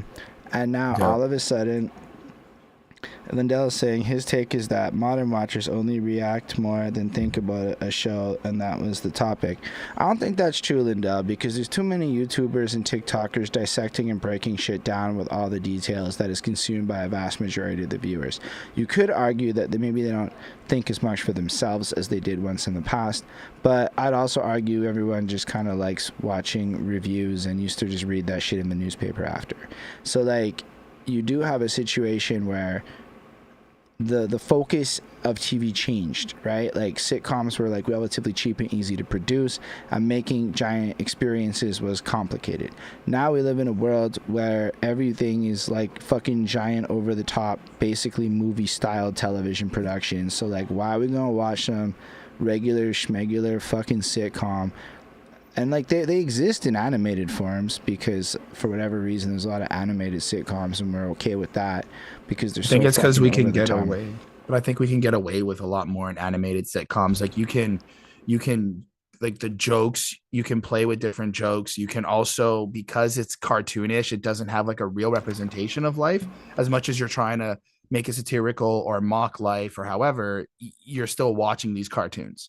Like just Family Guy, for example, it's like they may be parodying or commenting on certain life things, but because you're watching these characters who occasionally get into weird adventures and do all these things, we don't look at it the same way. It's the same. It's like South Park.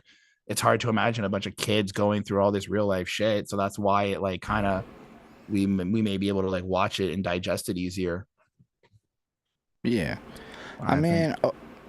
I hear you, but I mean, I just think in general the modern viewer has better choices. Like imagine you could watch every movie ever made, everything ever created, and then like literally you get stuff like fucking The Boys that comes out, or these crazy over the top productions that are so well made, where like you go back to a sitcom and it just doesn't hit the same. Like The Boys is crazy parody. It's a crazy parody of modern pop culture. You know, like Gen V also followed that up proper. And then you just go back to something that's so like slow paced and basic. I feel like sitcoms don't always portray what like a lot of people live right now. I think there's always like these weird scenarios that the people in the sitcom are going through that like kind of represents certain real life situations. But at the end of the day, it's like not really like. This may be a reach, but one that I usually kind of have the conversation with is about Friends, and how like I never got into Friends because it's just one, it's like it wasn't like I was too young when it was popping, and two, when I go back to it, I'm like, none of this is funny because none of this is what being in my 30s or something is like this isn't. I'm not hanging around with my friends at a coffee shop all like. You're not a paleontologist? Nope. You've never lived near Central Park? No. Maybe that's it. Maybe it's because I didn't live that life. Maybe that's just really it. But I feel like sometimes honestly, I think Friends is kind of trash. Like I get why it's funny and it has moments. And like I watched it when I was younger and it had like recently been canceled and shit, so it was still quasi relevant to run through it. But like Everyone can Google all the problems with Friends. You don't need a full recap. Yeah. I mean, Lindell, you can't tell me that fucking Cyberpunk 2077 is a worse option than a fucking sitcom. What are we talking about? It's more choices. There are more choices, and you're right. There are some seriously worse choices. But you know what didn't exist back in the 70s? Fucking video games worth playing, okay? I grew up with video games my whole life. Like, my dad used to fucking play Nintendo RPGs when I was young. I got memories of that shit, okay? Him just sitting there for hours fucking playing video games. Yep. And you know what? I got into them and they were arguably not good. It was more like that was what we did at home. Then I grew up and video games got fucking good, okay? Like, Cyberpunk has movie in it. It has Keanu Reeves acting in it. You didn't get Keanu Reeves acting in a fucking movie in the 70s. I mean, in a video game in the 70s. You didn't get Idris Elba acting in a video game in the 70s, okay? You didn't get Matthew Perry in a video game in the 70s. What game? Matthew Perry from Friends plays in New Vegas. He's the dude who shoots you at the beginning in New Vegas. But even that's a 2000-something video. That's what I'm saying. That's what I'm saying. They didn't have like, Matthew video Perry. games get real good. And look, even real life has crazier experiences and shit, right? Like, you know, entertainment has vastly become cheaper, more affordable in a more grandiose way. Concerts are fucking crazy. The pyrotechnics and light shows and shit. Like, things have evolved to a point where when you go back to the basics, it's wild complicated. I digress. It's getting late. Chris, what are you doing next week as we move into the outro and what we are up to? And no, there's no cinematic perspectives this week. So it is what it is. Y'all can live with that shit. What am I doing this week? I've got thumbnails to make. I've got rehearsal. We've got a rehearsal on Saturday. We got a rehearsal on Saturday. Going to be practicing the verses for the show, the Lloyd Banks show, July 3rd. I've got a family thing to kind of take care of as well on Saturday, but I'm going to organize around our rehearsal and just recording music. I got some music I got to record. I got to go. I hate recording with a metronome, but I'm going to go and deal with my problems and deal with the metronome. Ding. Ding. But that's it. It's just a lot of grinding, a lot of work, you know, just making the bag, paying off the bills and prepping it. What are you doing this week? All right, let's open up the calendar. I see you Thursday night for that pizza thing. Oh yeah, I gotta put that in my calendar because I actually don't have the pizza party. So we're having a pizza party, like you said at the beginning of the week, where everyone else will sit there and enjoy pizza, and I get the fun task of filming content and then inevitably getting to the leftover pizza that everyone else has picked at and enjoyed. And then I just gotta hope and pray there's some good shit left for me and that it's not just like olive covered pickle bullshit, because that would be really sad, but this is the life. This is the life. Lindell, you don't play video games sometimes and it shows. That's all I'm gonna say to that. You don't play no video games. You didn't play no Cyberpunk properly. I get it. It's not for you. But if you did, you would think differently. And then I'm also going to go to a coffee shop tomorrow morning to film a video. And that's going to be downtown Montreal. So I got to go there. I'm like, I don't even really think I need a friend. They don't really have crazy food and shit. I'll just be like, let's film you making some coffees and get some shots. Otherwise, I got work. I got some Ubering to do because I gotta go make some fucking money. I grinded so hard last week and I want to keep my numbers up so that I can go to Puerto Rico and spend money without thinking fucking twice, because why do we work if not to indulge? I gotta really prep my Puerto Rico trip now because it's like 2-ish weeks out. I'm flying out on the 9th, which is now a lot closer than it was. So I got some last minute shits like finding luggages and shit. So maybe I'll go to St. Hubert Plaza, the trendiest street in all of the world, according to some article, or one of them, which we all call bullshit on. But they do have luggages and shit out there, so maybe I will go out and like peep it and take a little excursion. Otherwise, I guess preparing for this Lloyd Banks show we're performing at, which will be next week's update of what we're doing. So we're gonna open for Lloyd Banks. If y'all want tickets, holla. And yeah, if all goes well, I'm gonna be getting some pickle shoes in soon for Chris. Chris will get his first pair of pickle shoes. And video games are a key part of the conversation, Linda. And then, yeah, that's kind of, what else am I up to? I don't know. I have like a bunch of shit kind of like being planned, but in my opinion, it's just grind, fucking focus on money until after Puerto Rico, because while I go to Puerto Rico, I'll have all these plane rides and shit to really digest and organize, and then I can come home and be like, boom, here's the new plan.